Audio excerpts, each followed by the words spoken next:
In this video, we're going to talk about the Third, Fourth, and Fifth Amendments of the Constitution. And three very, very important amendments in the Bill of Rights. The Fourth and Fifth we will really concentrate on. The first one, the Third Amendment, we're not going to spend a lot of time on. We're just going to define it and explain why it's there.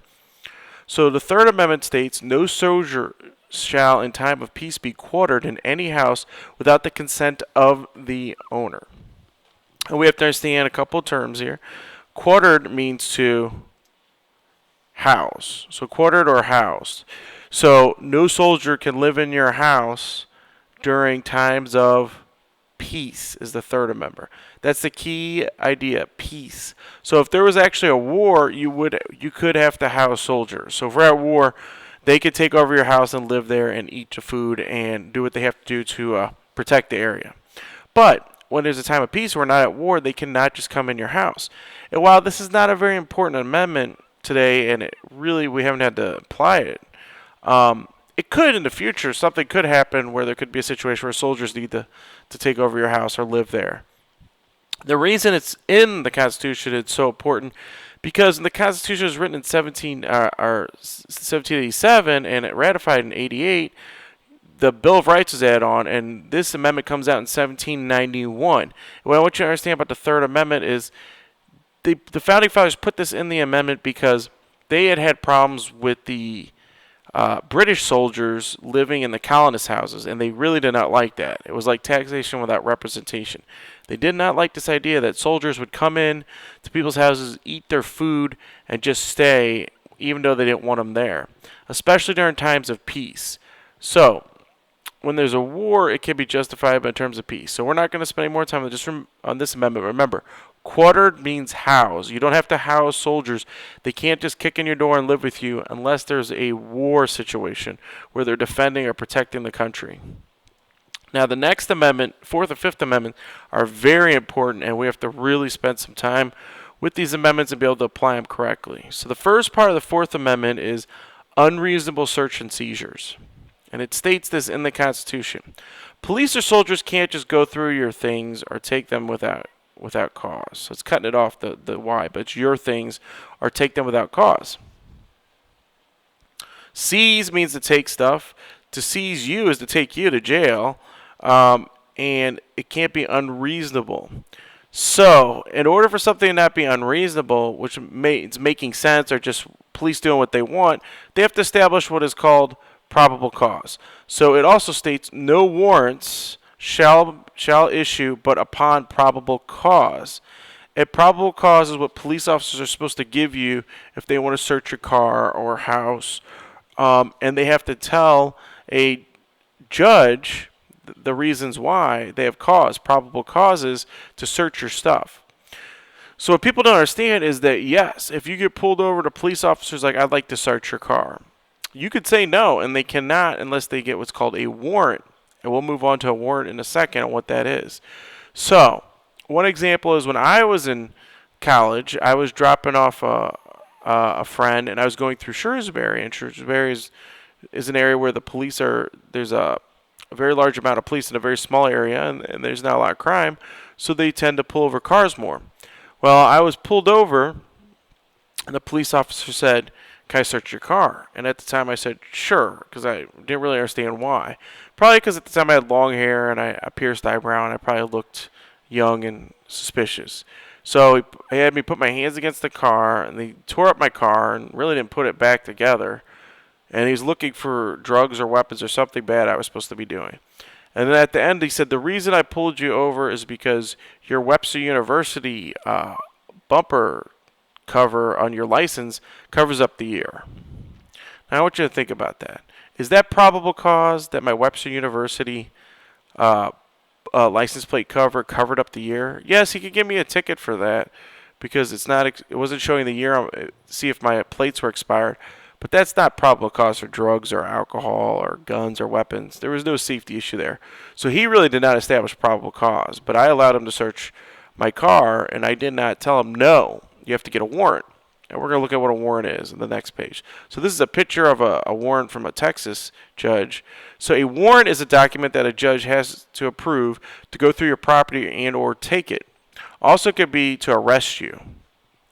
So if police officers do not have a warrant, they can't just go through your house or your car, are usually the main areas. And then now the big question is, what do you do with cell phones? Can police officers just go through your cell phone without a warrant? And the answer seems to be no. We're going to find out, though. This is a really controversial issue right now that's being debated, and it's showing up in the Supreme Court. So what warrants do is, this is a really great system. This is a system of checks and balances between the branches of government, because the police and the military and army are really under the executive branch. They're the enforcers of the law. They enforce the law. While warrants are written by, and it states, judges. Judges are under the judicial branch of the government. So in order for the police to seize your property or to search your car or house, they have to actually go to a judge and prove they have probable cause before the judge will be fine. You can have a warrant. And they can do this by phone. So if they don't have to wait days for a piece of paper to get to them. They can actually call a judge at the scene of an accident, or if you're pulled over on the highway, they call a judge and wait. And as soon as they get a hold of the judge, if they okay it, they could search your car. But it's just a checks and balance system that really is an amazing way to make sure that the police are not abusing their powers towards the citizens, us. All right, so we're not going to watch this video. We'll do it in class, but the question is if they're using the Fourth Amendment, or they're going against the Fourth Amendment in the video. Now we're talking about the Fifth Amendment. Fifth Amendment is about as important as it gets. First of all, it established what's called due process, the right to go to court and be judged by a jury of your peers. So due process is being able to go to court. So they can't just take you straight to jail and leave you there without proving you're innocent or guilty in a court of law. And what's really neat about the American system of law is that it's supposed to be set up in a way so that it's easier to get off being proven innocent than guilty. So in American law, you're innocent until proven guilty. So the burden is on the prosecutor, which means the prosecution has to really come up with more evidence and prove without an unreasonable doubt that you are guilty. So that works the other way. The defense team gets to go, well, they just have to prove enough evidence that proves some kind of doubt, create some kind of doubt in the jury's mind that you are not guilty. So juries are selected by the prosecution and the defense lawyers. They get to go through and ask questions, and they get so many jurors that they could cut. They could just get out of there because they think that they're going to vote against their way. So, for example, teachers are usually cut. Teachers are not a profession where they want a lot of teachers on a jury because we tend to have a real strong sense of right or wrong. So defense attorneys do not like teachers because teachers will say this is wrong or this is right, and they might keep the case going, or they might create what's called a hung jury. They might cause a problem. So they want somebody that they can actually manipulate, or they can show or really change your mind or prove to you that they're innocent. So teachers tend to get cut. Now the next part is a person does not have to testify against themselves. And you've heard people say it as a joke or seriously as a slang like, I plead the fifth, which means I'm not going to say anything. And this is a very important concept. And what happened is up until 1966, you're expected to understand the Bill of Rights and know it basically on your own. Schools have required it. There's actually a federal law where you have to take American government or civics, the class you're taking, at school. You have to take it. The federal government makes you take it because they want you to understand how the government works, your rights under the Bill of Rights and the Constitution, and your duties and responsibilities as a citizen. Well, what happened in 1966 is that Miranda versus Arizona is one of the most famous court cases, and established what called the Miranda Rights. And as it goes, Miranda was accused of, was a man from Arizona was actually accused of raping a woman. He had admitted to the crime openly and stated it in his testimony and testified against himself. Now, he did this to the police. They turned around the case and they sued and said that they couldn't prosecute him or prove him guilty based on that evidence because he did not understand the Fifth Amendment. He did not understand that you do not have to testify against yourself. So this goes to court all the way up to Supreme Court, and it ends up and it results in the idea that, yes, you have to, police officers have to read you your Miranda rights before they can arrest you. They have to tell you about the Fifth Amendment and explain it to you before they can arrest you, so before they get you say anything. Now, once they read you your rights, anything you say can be used against you. So you have a right to remain silent, the first part. The second part is you have a right to an attorney, which means that you could wait until your lawyer gets here before you talk to us. And finally, you have a right to remain silent, and anything you say will be used against you. So if you say anything, the police write it down, and they could use it to give it to the prosecutor to put you in jail. That's your Miranda rights, and you're supposed to be aware of them, but also police have to read them before you're arrested. Very, very important idea. Miranda versus Arizona, it was the case that started your Miranda rights. So now they have to read it to you. All right. Now, and also just a heads up, most people do not testify against this stuff. They plead the Fifth Amendment. When people go to court for crimes, the lawyers almost 90% of the time tell them not to testify, because it's usually not going to help your case. It's going to make you look guilty if you testify. They sometimes do. I mean, if you really have not done anything, you might come off and not explain why you're innocent and try to prove it, but generally it's not a good idea, and lawyers don't do that. Now, the final concept in the Fifth Amendment is double jeopardy. Double jeopardy is a person can't be tried for the same crime twice. And I want to clarify some aspects of this double jeopardy. That means the same exact crime twice. So, if somebody asked in one of my classes, like, Mr. Metropoulos, if you kill somebody and then 2 years later you kill somebody else and you got off the first case, they can't try you for killing people anymore. No, that's not how it works at all. If you kill someone and you're proven innocent and you walk away, and then 2 years later they try to put you back in jail for the same crime, they can't. They could bring you up on different charges and try to prove you did something else wrong, but that exact crime they can't. Also, this is in criminal court is really where this applies. Now, in civil court, which is money issues where people sue each other, it doesn't really work that way. So, for example, they're going to sue you for something different anyway. So O.J. Simpson was proven innocent in probably one of the most famous cases in the 90s for killing Nicole and Ron Goldman, his wife. Nicole Simpson and Ron Goldman for killing his wife. And everybody watched this on TV.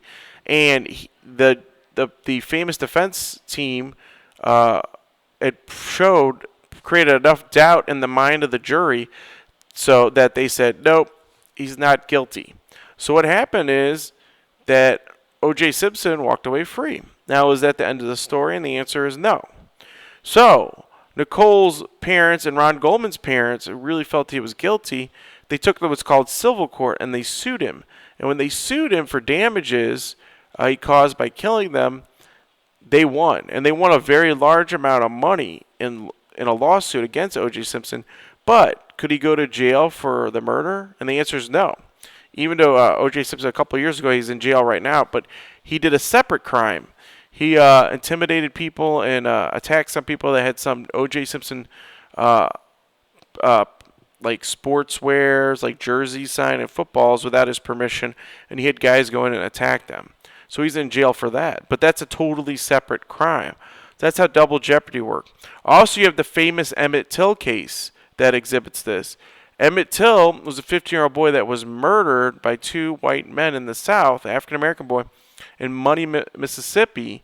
And this court case is probably one of the most famous court cases in the United States history, too, where these guys are proven innocent because you're not going to get white men going to jail for killing African-Americans in the 1950s in Mississippi. It was virtually impossible.